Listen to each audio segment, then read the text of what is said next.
Hey, what's up, lightboltjoe here. Today we're going to discuss the third and final book in our Gifted Clans novel series, The Last Fallen Realm by Gracie Kim. Came out June of 23, 308 pages long. That's your statistics on it. So, it took me a month and a half to read this. My attention span just did not exist. It doesn't exist this summer. I have been choosing sleep over reading, which I guess is good, but I want to read. So, we'll see if my attention span comes back to reading. Because I read a lot more than I did. I read a lot more last year than I'm doing this year. It is what it is. I hope it gets better. Let's see. There's nothing wrong with the plot. Nothing wrong with the story. I loved this story. I loved the character development. I loved the ending. End it all to start anew. Wonderful. I have no faults with the story. I have no faults with Gracie Kim, the author. I have no faults with the characters. Nothing. It's just my own being. I chose to sleep more than I used to last year. Last year I was up early. I was up at 4 or 5 a.m. to read a lot before I started work. And this year, I've noticed, I had the flu at the very beginning of this year. Right as the new year struck, I had the flu. And ever since then, I just can't get back into the wake myself up early, that it really took a toll on my body. And I'm just still recuperating 7 months later, apparently, within regards to needing to sleep. So I'm hoping my body's better because I want to read more. So the next book in our series of books list is Fury of the Dragon Goddess by Sarwat Chadha. It's the second book in the City of the Plague God series. I forgot the series name, but that was the first book. I'm excited because the first one was awesome. So we'll see. Hopefully I can read that one fast. Now, this being a final book in this trilogy, in our Rick Riordan Presents multiverse, it's bittersweet because if you love these characters, you want more of these characters, but it ends. And then there's like the epilogue and like things can happen after and like brings you, the reader, into the mix at the very end. I was very impressed with this.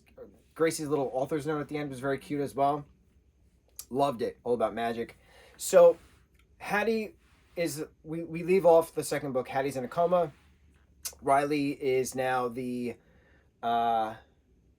champion, if you will, of O siblings, because now she has Dahl in human form, who's the fallen moon, as her now adopted brother. So their parents are, taking care of them. We start out in Vegas. The story, the 300 pages is in Las Vegas. Conveniently, we're in one singular place, but we're in the God realm and mortal realm. We're not in the spirit realm, not really. But it's just two different realms, so 3 different planes, all within Vegas, right? So then stuff starts to happen. There's a clan get-together, magic clans get-together of all the 6-man clans in Vegas. They're having a convention, basically.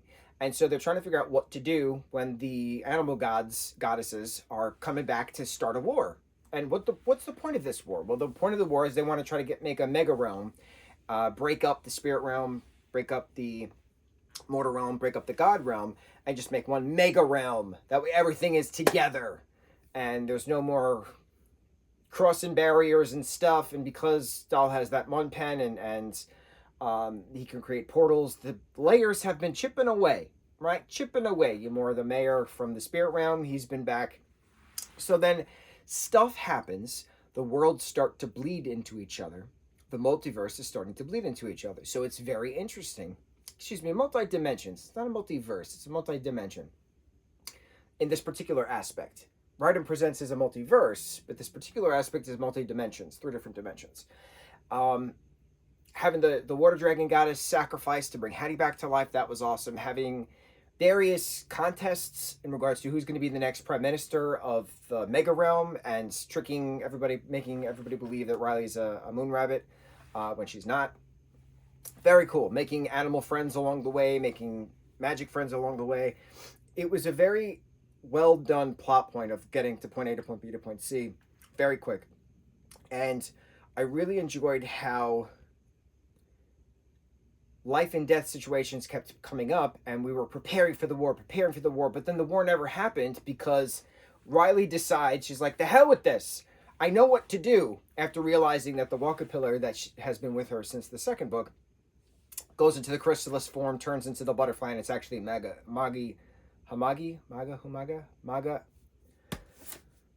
It's the goddess who created everything. Maga something.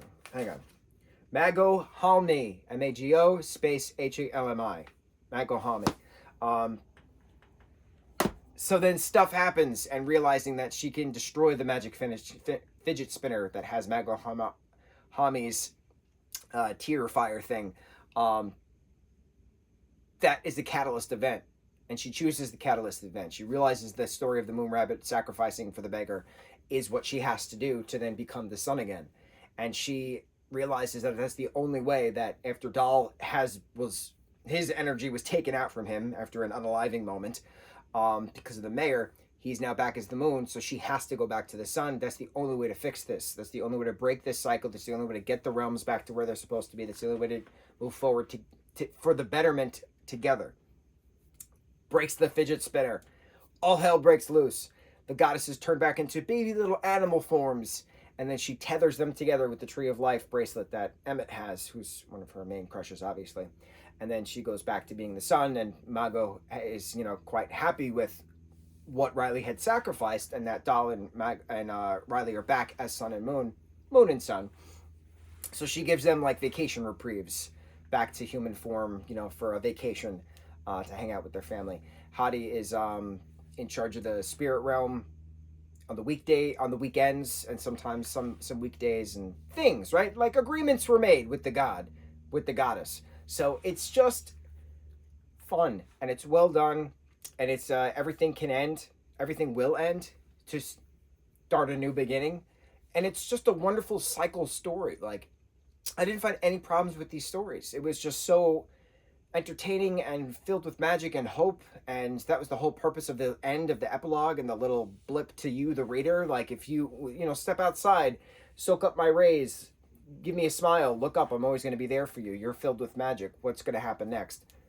Gorgeous storytelling, gorgeous author. I love how vivid the description is that Gracie gives, but quick.